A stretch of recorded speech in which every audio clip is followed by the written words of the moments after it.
This year, one of the most anticipated games is Assassin's Creed, and producer Jade Raymond is part of the reason why. Now, for the first time, Jade comes to game trailers to tell all. What was the original vision for Assassin's Creed? The mandate was really redefine action-adventure games for the next generation consoles. And what was the biggest challenge the team faced during production? We were trying to create all new gameplay for the first time and stuff that's never been done before. Pull up your hood and conceal your blade. This is the bonus round.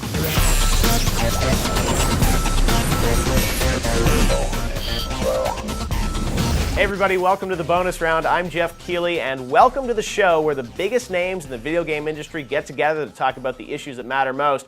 And one of the most anticipated games of the year is now out. It's Assassin's Creed. And joining me now is Jade Raymond, the producer of the game. Jade, welcome to the bonus round. Thanks, Jeff. How's it going? It's going well. Well, congratulations. You've been working on this thing for, 3 years now? A little over 3 years, yeah.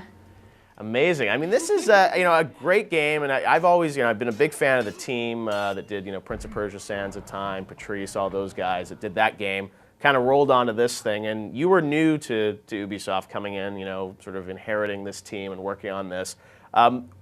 Tell me, when you first started working on this game 3 years ago, what was the vision for what you wanted to do with it? Well, the vision really, it all starts with Patrice, right? Because he's the creative director. He had read a book called Alamut, which is about the assassins. It's a work of fiction, but it's basically covering, the assassins' myths and the history and stuff. And he thought, we need to turn this into a game. So that's the starting point. And then there was a lot of different influences for the gameplay, which was kind of sports games and parkour and kind of car racing for controls and having crowd, of course, and having freedom to go wherever you want in these huge cities. This team had done Prince of Persia. Initially, there was some talk initially that they might do like a next-gen Prince of Persia or something, right? And then it kind of switched into this, right? That's another team. But I think Patrice at one point wasn't like, what would we do for the next gen? Could it be Prince of Persia? And then it was always like, let's create a new intellectual property. Well, at first, when I joined the team, they'd been working in a small conception for like a few months and starting to work on the engine. So the mandate was really redefine action-adventure games for the next generation consoles. And at that point, we really didn't know what next generation consoles were, and the concept of Assassin's Creed wasn't clear yet. So they were just thinking next-gen games, it's an assassin, what's it going to be? So you joined the team then, and you step into this, and obviously, you've done a lot of games in your background and produced, a number of titles for a number of companies. What was the appeal of going to Ubisoft and working on this project?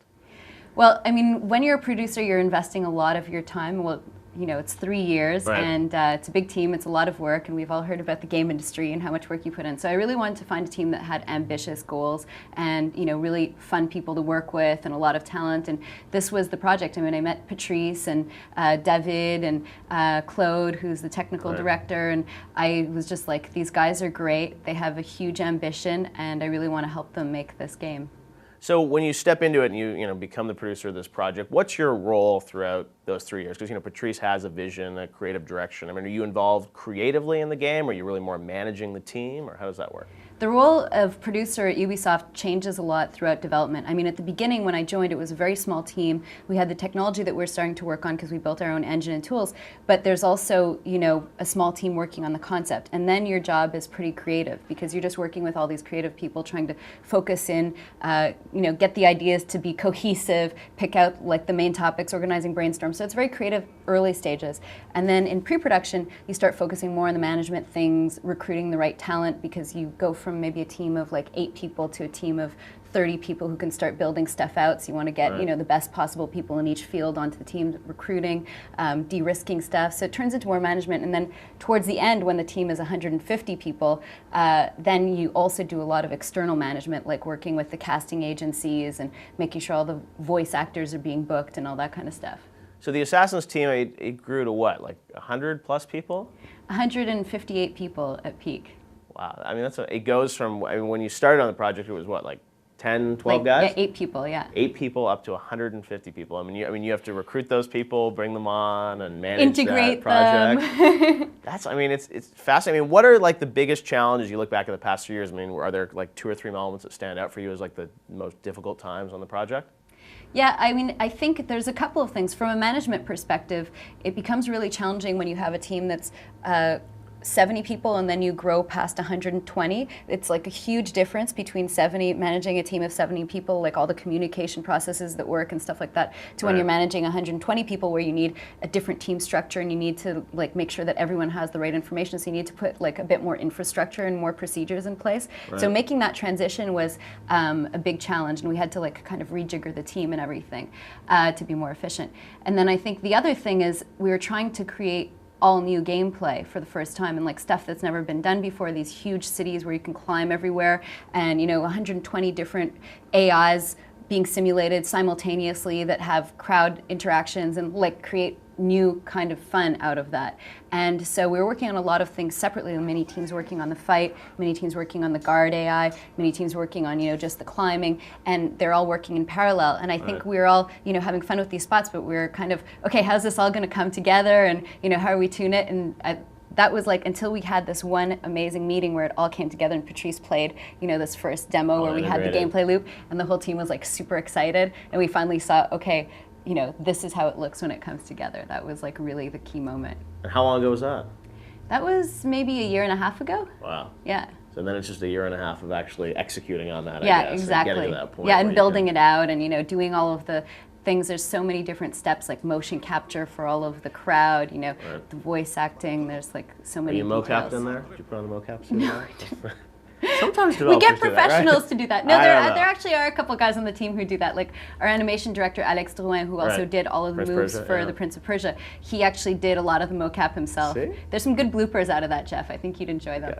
Yeah, we got to show them on the show there. Now, so you're working on the game for 3 years, and a year and a half ago, you've sort of get the core of what the gameplay is going to be. What has the past year been like for the team? Because I know a lot of people I think were wondering, was Assassins really going to come this year? It was sort of like it's like it's so ambitious. Were they going to pull it off? I know there are so many rumors, right? Yeah. Well, even a few weeks ago, people were like, I don't know if it's really coming, and they saw certain games slipping, and they're like, and then all of a sudden it's gold.